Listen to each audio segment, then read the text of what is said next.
Mitch McConnell recently announced the failure of his strategy to combine Ukraine aid with border security measures, and this failure can be attributed to the fact that Donald Trump is, surprise, surprise, not a dedicated public servant, but is in fact driven by self-interest and power. The fact that this is just becoming apparent to the majority of the GOP that actually do support aid to Ukraine is quite flabbergasting. But honestly, I bet it wasn't a new realization. They aren't stupid, and they saw this coming. What is frustrating is the Democrats were likely coming to the table in good faith, and now there are significant consequences to both the effort to actually secure the border and provide aid to Ukraine, and it is because of the absolutely appalling judgment of the GOP at this point. Democrats and the majority of Republicans in Congress do support continued military aid to Ukraine. However, due to internal divisions within the GOP and their control of the House, passing any kind of aid for Ukraine is very challenging. House Speaker Mike Johnson has the power to block Ukraine aid from being considered despite majority support in both chambers. He is blocking this aid because his right flank continues to threaten shutdowns, continues to block procedural votes, continues to intimidate him with removing him from the speakership. Opponents of Ukraine aid within the Republican Party are justifying their stance by arguing for a focus on American border issues. For instance, in 2022, the Heritage Foundation criticized Biden for supporting Ukraine while allegedly neglecting the U.S. border. Similarly, Marjorie Taylor Greene said that unlike Biden, she prioritizes America's border over Ukraine's. However, the argument that supporting Ukraine detracts from addressing U.S. border issues is a misleading one. It is actually Russian propaganda, frankly. It's not a genuine belief that even opponents to Ukraine aid truly hold. It's a strategy to avoid admitting a difference or even support for Russian aggression against Ukraine by falsely presenting it as a choice between the two issues. Pro-Ukrainian Republicans led by Mitch McConnell actually do support aid to Ukraine, but they chose to engage with these border security issues and decided that unless Democrats agreed to enhance border security, Ukraine wouldn't get any aid.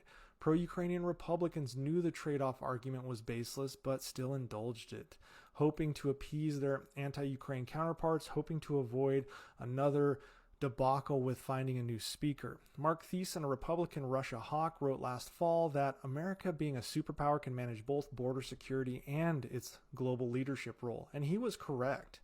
But he then turned around and blamed Biden's border security policies for creating this isolationist attitude throughout the U.S. It was actually his own right flank in the Republican Party. Their rhetoric is what is causing it. The intended strategy the Republicans had was to leverage Ukrainian aid to gain unilateral concessions on border security, disregarding any kind of traditional immigration compromises that balance enforcement with humane measures. This approach expected the Democrats to accept tougher border policies in exchange for Ukrainian aid. And you know what? The Democrats did agree to moderate border security enhancements, but conservative opposition emerged. Not due to any insufficient border measures, but for a completely different reason. Donald Trump. It was Trump that said not to agree to any deal because he wanted Biden to lose. Trump's emphasis on the border issues in his campaign made it advantageous for him to maintain the status quo. He encouraged Republicans to reject any border security bill that might resolve the issue, to preserve it as a campaign talking point, and then turn around to a camera and have his lackeys lie that it was the Democrats that are not doing enough, that it is the Democrats operating in bad faith. That is flat out untrue. A Senate Republican aide disclosed that many Republicans have flat out lost their interest in genuine border security discussions, resolving that it would deprive Trump of a key campaign issue. If I've said it once, I've said it 100 times. The border has been an issue for 40 years and no one has done anything. Why? Because it's easy political points to score for the uninformed. A wall wasn't going to do a damn thing, but the wall became a massive talking point for previous elections. It was a distraction. That's all it was. McConnell tried to persuade his party that the negotiated border deal was beneficial for conservatives, and it was. He even used Trump's own statements on the issue. But despite McConnell's efforts, the underlying issue was that Trump's primary interest wasn't in fixing the border, wasn't in resolving border security, but in exploiting it for political gain. The proposed deal linked two lightning rod elements that the Trump base is focused on: border security and Ukraine aid. Furthermore, it allowed pro-Russian Republicans who opposed Ukrainian aid to fly under the radar, using border security concerns as the reason for keeping aid from Ukraine. It was obviously unpopular and frankly un-American to be supporting Russia, so let's use the border. They were never sincere in their reasoning for securing the border. Instead, they were poisoning the well, essentially, so that border was the focus rather than aid to Ukraine. Fulfilling any stated concerns on the border would mean that they would have to devise new excuses for not giving aid to Ukraine. And the sad thing is Democrats were willing to come to the table on the border for this. The pro-Ukrainian Republican efforts have been all for naught, unfortunately. It's resulted in lost time and lost lives. And now these Republicans face a critical decision. Either they defy Donald Trump, meaning they defy their party to support Ukraine, or allow Russia to essentially continue without any kind of help from the United States. Mitt Romney called Trump's actions appalling, but will anyone else in the GOP? They're going to have to at some point. They're going to have to do something because Republican members of Congress are waking up to the reality that they have done nothing that could help them win the next election. Not one damn thing.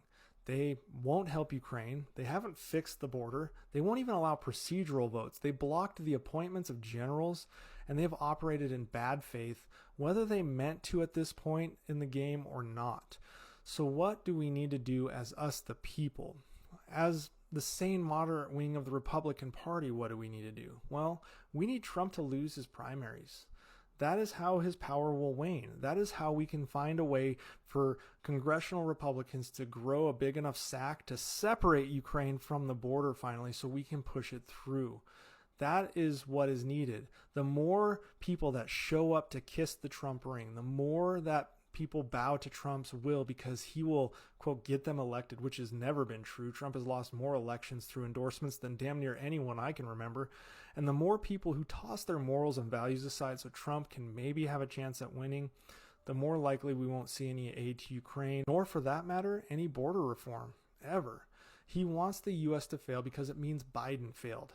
He is the joker creating chaos so that he can be the reformer. He wants to be the one that supposedly fixes the border and stops the war in Ukraine. And if he can't, at least he can blame Joe Biden.